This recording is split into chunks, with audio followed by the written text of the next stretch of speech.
Hi everyone. So as you guys may know, Hims has crashed and you may be wondering, is it time to buy or should I wait? If you guys are holding, maybe you guys are even thinking, should I sell? So today I'll give my thoughts and I'll explain what I think good actions might be. So if you guys aren't familiar for some reason, basically Hims had a contract and a partnership with Novo. Novo broke that out of the blue and the stock dropped. Now, this is a surprise, and it happened on June 23rd, which is pretty interesting because less than 2 months earlier, on April 29th, they teamed up. So it's quite shocking, and you might think, well, they teamed up and it just broke. So, to dive a little bit into the price action, I think it's important to understand how the market has reacted to this partnership and the magnitude and effect on the weight loss drugs. So as you can basically see, Hims had a blow off top, came down partially due to their earnings, partially due to compounding ending. This first big drop was when the compounding portion kind of ended. It just became not as legal, I guess, is the way to put it. Before it was very loose due to the shortage of weight loss drugs, but after that they declared the shortage to end.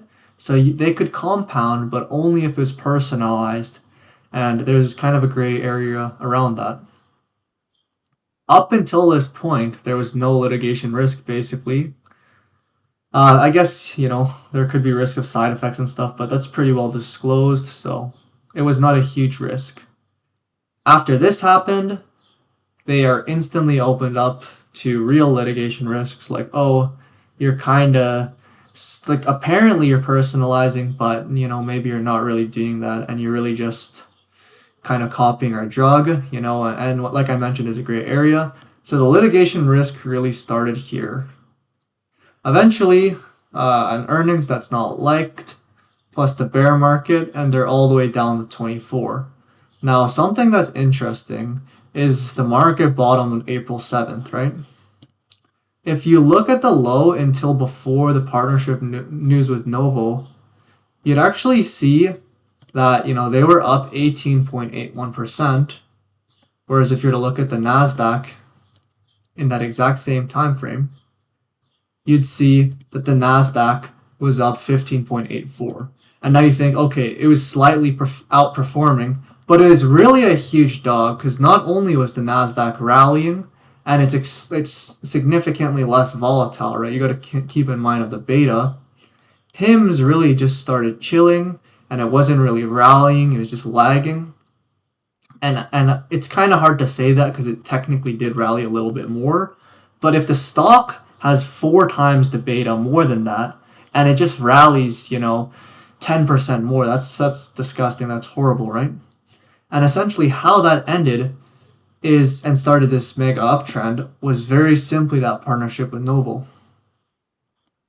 So right now, the only thing that's really materially changed is one, their earnings, first quarter. But other than that, you can see that before the partnership, if you look at that and the current price, they're up 45% off of something that they no longer have.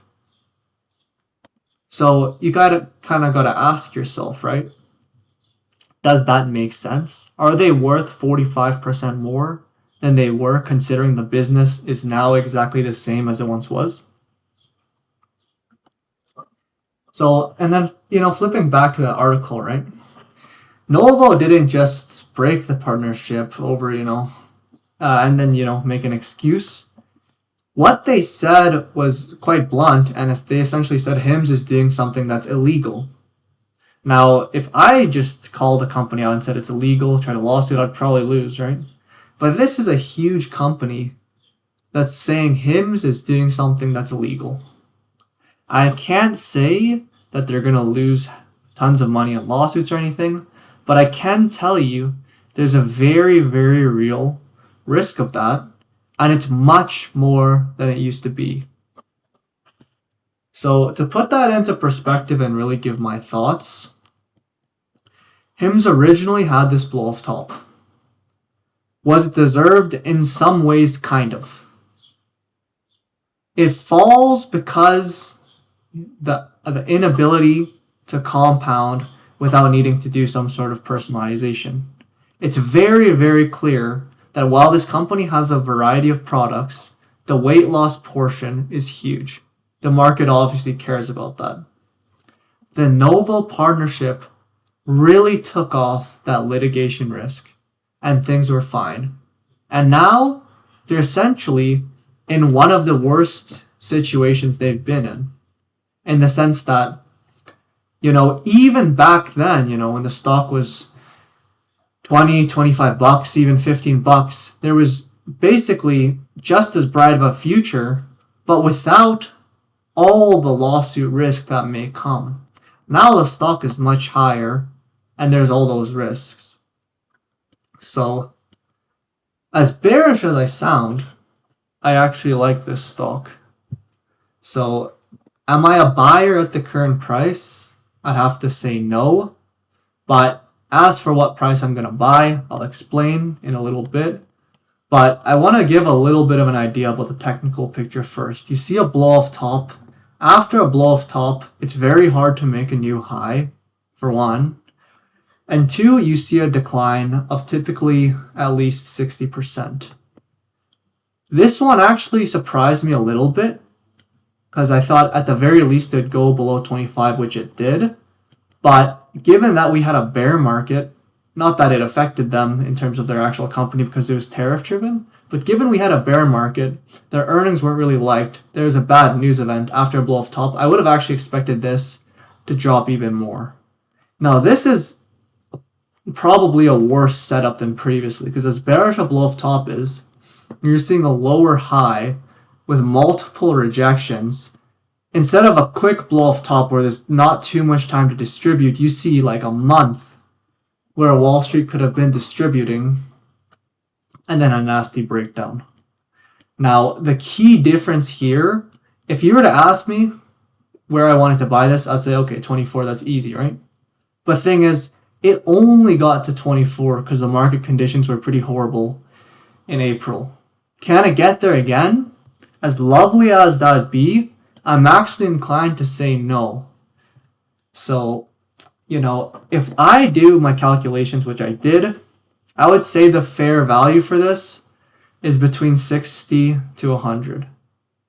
And I'm just rounding here for simplicity.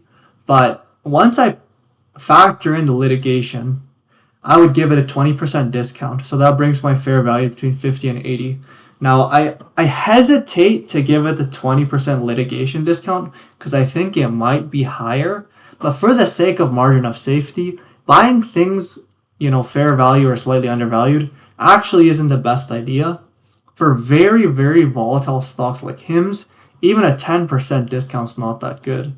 I think, with the lower end of my fair value range after the discount being 50, I think it only makes sense if I'm looking for a discount that's at least about 30%. So that being said, I'm a willing buyer at about probably 33-ish. And that's partially technical too because, you have the 200-day sitting on about there. And buying at the 200-day on a high-quality company typically is pretty good. You can see it was good here, it was good here. And, these are just cherry-pick a couple examples. But ultimately speaking, buying a pretty good quality company at the 200 is not a bad idea.